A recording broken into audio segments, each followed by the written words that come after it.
Nurse আৰু pharmacy কোৰ্চত admission লোৱাৰ আগতে সাৱধান। ইতিমধ্যে বহুত ছাত্ৰ বা ছাত্ৰীয়ে প্ৰাইভেটত জিএনএম বা ফাৰ্মাচী বা ডি ফাৰ্ম বা বি ফাৰ্ম কোৰ্চত এডমিশ্যন আগতীয়াকৈ ল'বলৈ চিট বুক কৰিছে।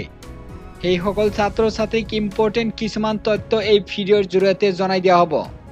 চৰকাৰে ইতিমধ্যে নিয়ম বান্ধি দিছে যে যিসকল কেণ্ডিডেট জিএনএম বা বিএছচি নাৰ্ছিং বা ডি ফাৰ্ম বা বি ফাৰ্ম কোৰ্চত এডমিশ্যন ল'ব অসমত, সেইসকল কেণ্ডিডেটৰ এন্ট্ৰেন্স পৰীক্ষা দিব লাগিব। শ্ৰীমন্ত শংকৰদেৱ ইউনিভাৰ্চিটিৰ এন্ট্ৰেন্স পৰীক্ষা দিব লাগিব।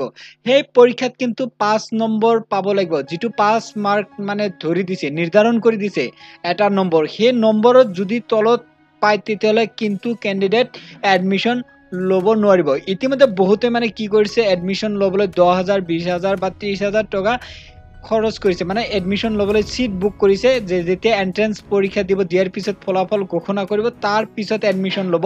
এনেকৈ মানে বহুত কেণ্ডিডেট এডমিশ্যন আগতীয়াকৈ লৈছে, মানে চিট বুক কৰিছে। সিহঁতক মানে ক'ব বিচাৰিছোঁ, এটা শ্ৰীমন্ত শংকৰদেৱ ইউনিভাৰ্চিটিয়ে নম্বৰ এন্ট্ৰেন্স পৰীক্ষাৰ নম্বৰ নিৰ্ধাৰণ কৰি দিছে। সেই নম্বৰত যদি তলত পায় তেতিয়াহ'লে কিন্তু এডমিশ্যন ল'ব নোৱাৰিব। আৰু যদি এডমিশ্যন লোৱাৰ পিছত কিন্তু ৰেজিষ্ট্ৰেশ্যন লাভ নকৰিব। এতিয়া সেই নম্বৰ জনাই দিয়া হ'ব আৰু কিছুমান ইম্পৰ্টেণ্ট তথ্য জনাই দিয়া হ'ব। শ্ৰীমন্ত শংকৰদেৱ ইউনিভাৰ্চিটিয়ে যিটো পৰীক্ষা পাতিব, সেই পৰীক্ষাত জেনেৰেল কাষ্টৰ বা ইউআৰ বা ইডব্লিউএছ কেটেগৰীৰ 35 পাব লাগিব মিনিমাম, তেতিয়াহে প্ৰাইভেট কলেজত এডমিশ্যন ল'ব পাৰিব। যদি ইয়াৰ তলত আছে তেতিয়াহ'লে কিন্তু নোৱাৰিব। SC ST OBCৰ 33 পাব লাগিব এন্ট্ৰেন্স পৰীক্ষাত। যদি তলত পায় তেতিয়াহ'লে কিন্তু এডমিশ্যন ল'ব নোৱাৰিব। যিসকলে চিট বুক কৰিছে, যদি এই নম্বৰৰ তলত পাইছে তেতিয়াহ'লে কিন্তু এডমিশ্যন ল'ব নোৱাৰিব। PWD কেটেগৰী 34 নম্বৰ নিৰ্ধাৰণ কৰি দিছে। এতিয়া বহুতেই থিংকিং কৰিব পাৰে যে মই মেনেজমেণ্ট কোটাত ডাইৰেক্ট এডমিশ্যন ল'ম। মেনেজমেণ্ট কোটাত এডমিশ্যন ল'লে কিন্তু সেইটো ডাইৰেক্ট ল'ব পাৰিব, কিন্তু সেইটো যদি লৈ ক্লাছ নকৰে তথাপিও কোনো ধৰণৰ গুৰুত্ব নাই। কিন্তু প্ৰাইভেটত তেনেকুৱা, আপোনালোকে যদি এডমিশ্যন ল'ব বিচাৰিছে তেতিয়াহ'লে যিটো চৰকাৰৰ নিয়ম আছে সেইমতে এডমিশ্যন ল'ব লাগিব, তেতিয়া ৰেজিষ্ট্ৰেশ্যন লাভ কৰিব। যদি ৰেজিষ্ট্ৰেশ্যন লাভ নকৰে তেতিয়াহ'লে কিন্তু নাৰ্ছ বা ফাৰ্মাচিষ্ট হ'ব নোৱাৰিব। ইতিমধ্যে বহুত কেণ্ডিডেট নতুন যিবিলাক কলেজ আছে সেই কলেজৰ নাম মেনশ্যন কৰিছে, এইবিলাক অসমৰ ৰেজিষ্ট্ৰেশ্যন হয় নে নাই।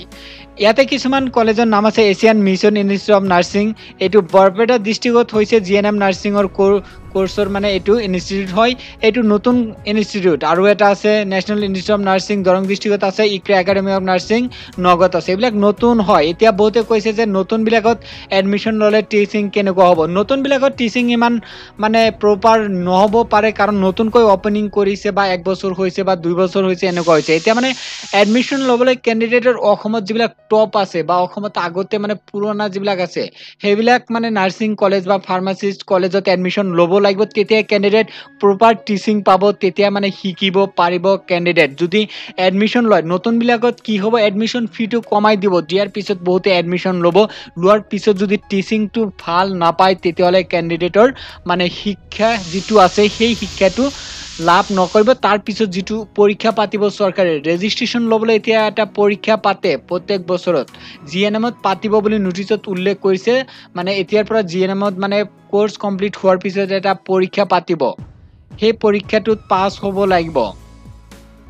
যিসকলে এনেকৈ এডমিশ্যন লৈ আছে সিহঁতক মই ৰিকমেণ্ড কৰিছোঁ যাতে এনেকৈ এডমিশ্যন নলয়, কাৰণ সময় আছে। সময় এন্ট্ৰেন্স পৰীক্ষা ৰিজাল্ট পোৱাৰ পিছতেই এডমিশ্যন ল'ব পাৰিব, কাৰণ এই পৰীক্ষাৰ বৰ্তমান ফৰ্ম ফিল আপ চলি আছে। ফৰ্ম ফিল আপ হ'ব, হোৱাৰ পিছত এন্ট্ৰেন্স পৰীক্ষা হ'ব, হোৱাৰ পিছত ফলাফল ঘোষণা কৰিব, তাৰ পিছতে এডমিশ্যন ল'ব পাৰিব। এতিয়া আগতীয়াকৈ চিট বুক কৰিব নালাগে, 10,000 20,000 দিব নালাগে। বাই চান্স কোনো কেণ্ডিডেট যিটো নম্বৰ নিৰ্ধাৰণ কৰি দিছে সেই নম্বৰত যদি তলত পায় তেতিয়াহ'লে কিন্তু এডমিশ্যন ল'ব নোৱাৰিব। এনেই তাতে পইচাটো মানে কলেজত যদি দিয়ে তাৰপিছত কি হ'ব নাজানো, সেইকাৰণে কৈছোঁ আগতীয়াকৈ ল'ব নালাগে, বহুত সময় আছে। আৰু এইবিলাক অসমত চাওক, এইবিলাক জিএনএম নাৰ্ছিঙৰ কলেজ হয়, মানে যিবিলাক বহুত পুৰণা হৈছে সেইবিলাকত এডমিশ্যন ল'ব লাগিব। কলেজ এইবিলাক বহুত মানে আগৰ হয়। ইয়াতে চাওক কেনেকুৱা কলেজত ল'ব লাগে, যিটো কলেজৰ হস্পিটেল আছে। ইয়াতে চাওক মই উদাহৰণ দিছোঁ, নগাঁৱৰ যিটো হাম স্কুল অফ নাৰ্ছিং, ইয়াতে জিএনএম কৰিব পাৰিব। ইয়াত কি আছে, হস্পিটেল আছে। তাৰপিছত ইয়াতে চাওক আৰু আছে এইবিলাক ডিব্ৰুগড় ডিষ্ট্ৰিক্ট ৱাইজ লিষ্টবিলাক চাব, এইবিলাক টপ মানে নাৰ্ছিং ইনষ্টিটিউট হয়।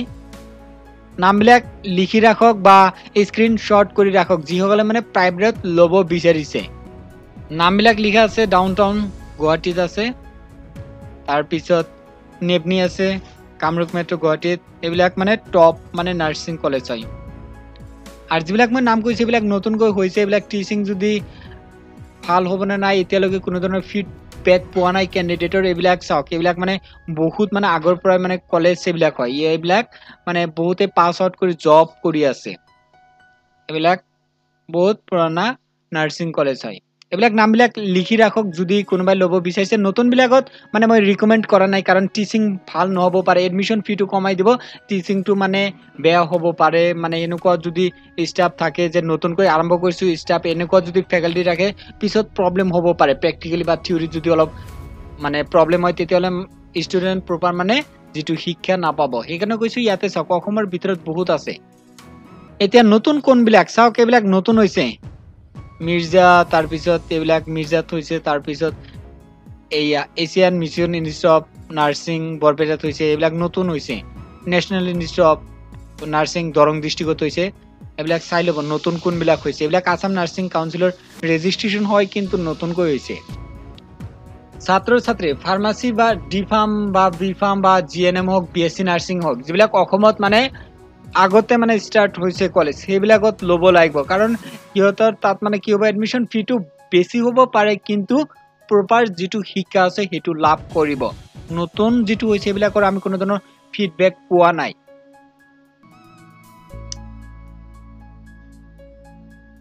আৰু যদি কিবা নতুন আপডেট আহে ছাত্ৰ ছাত্ৰীৰ জিএনএম নাৰ্ছ বা বিএসসি নাৰ্ছিংৰ বা ডিভাম বিভাম কোৰ্সৰ তেতিয়ালে এই চেনেলৰ ভিডিঅ'ৰ জৰিয়তে জনাই দিয়া হ'ব আৰু যিসকলে সাবস্ক্ৰাইব কৰা নাই সাবস্ক্ৰাইব কৰি কাষত থকা বেল আইকনটো প্ৰেছ কৰি ৰাখক